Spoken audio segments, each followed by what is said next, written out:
민수기 1장. 민수기란 말은 백성의 수를 세다라는 의미입니다.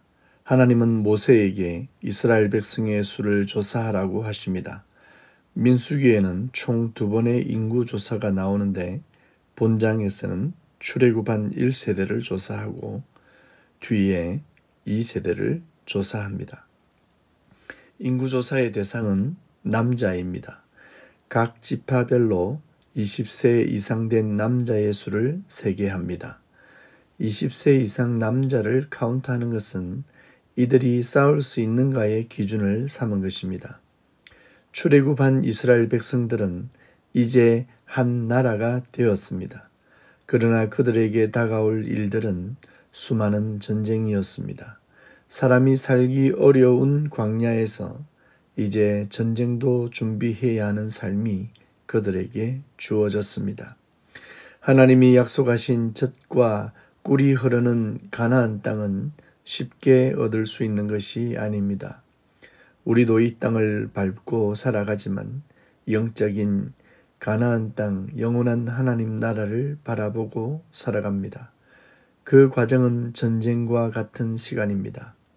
영적 싸움이 치열하고 내면에서 일어나는 갈등과 육체의 소욕과 성령의 소욕의 싸움이 맹렬합니다.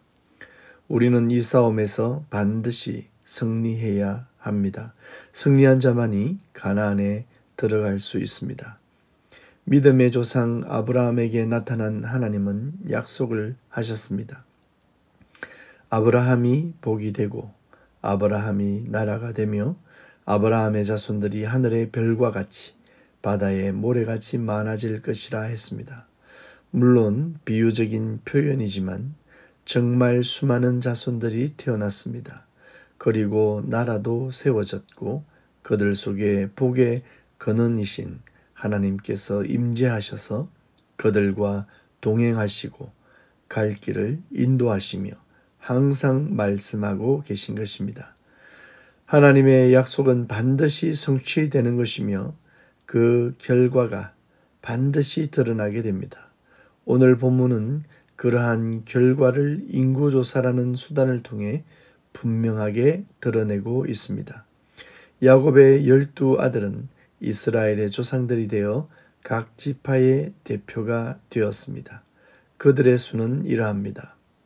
르우벤 지파는 46,500명, 시므온 지파는 59,300명, 갓 지파는 45,650명, 유다 지파는 74,600명, 이사갈 지파는 54,400명, 스불론 지파는 57,400명, 에브라임 지파는 45,000명, 므낫세 지파는 32,200명, 베냐민 지파는 35,400명, 단 지파는 62,700명, 아셀 지파는 41,500명, 납달리 지파는 53,400명입니다.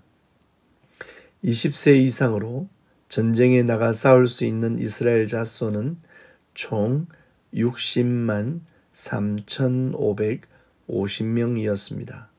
참으로 놀라운 일입니다.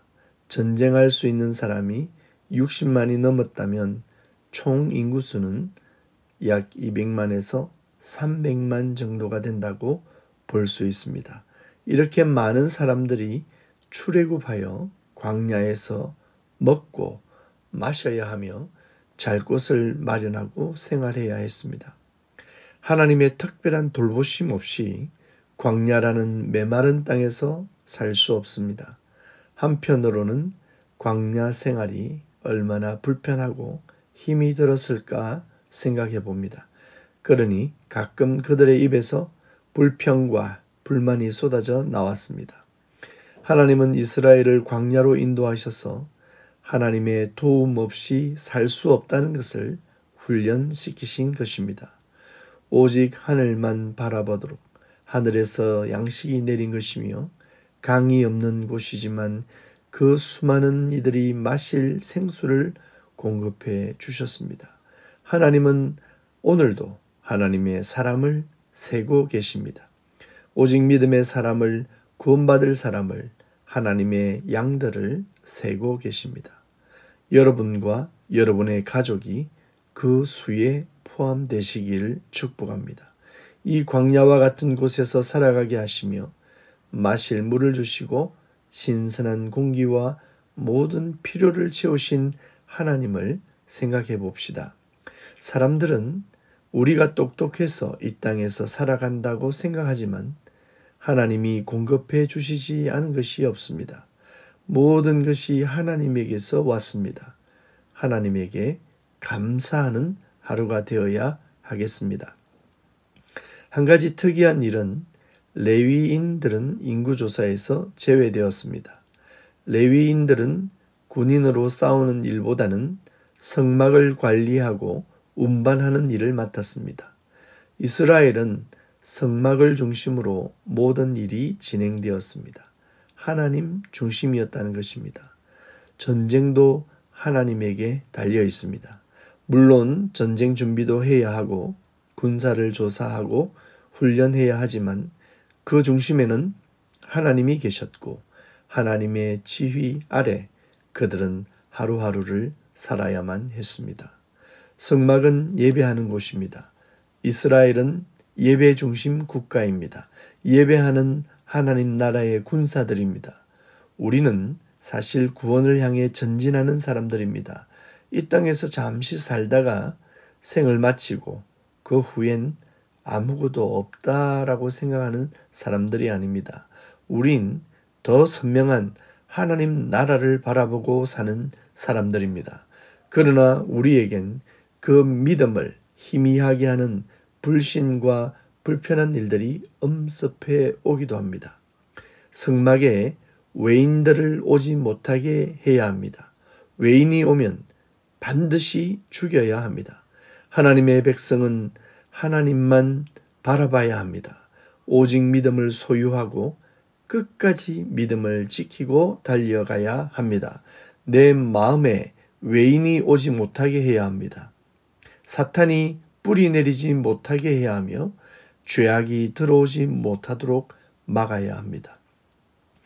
불신의 말과 불신자의 가치관이 나를 흔들지 못하도록 해야 합니다. 나를 거룩하게 보호해야 합니다. 레위인들이 철저하게 성막을 관리하는 이유는 무엇일까요? 사실 전쟁보다 더 중요한 것이 어디 있습니까? 그러나 예배가 전쟁보다 더 중요하다는 것입니다. 싸움에서 승리하게 하시는 여호와 니시의 하나님을 의지하는 것이 더 중요한 일입니다. 왜냐하면 하나님이 전쟁의 중심에 있기 때문입니다. 전쟁은 하나님의 손에 달려 있는 것입니다. 이제 이스라엘은 하나님의 통치 아래에 있으며 총지휘관 하나님을 믿고 순종하면 됩니다. 군대가 형성되었고 그 중심에 하나님이 임재하셔서 통치하고 계신 것입니다. 그들에게 앞으로 어떠한 일들이 벌어질지 참으로 궁금합니다. 성도 여러분, 여러분의 삶의 중심에 하나님을 예배하는 것을 가장 우선하시기 바랍니다. 여러분 마음 중심에 항상 하나님을 두시기 바랍니다. 그렇게 살아가는 자는 반드시 승리하게 됩니다. 그러한 자만이 가나안으로, 즉 하나님 나라의 백성으로 계수될 수 있습니다. 하나님의 백성의 수 안에 여러분이 꼭 포함되시길 축복합니다.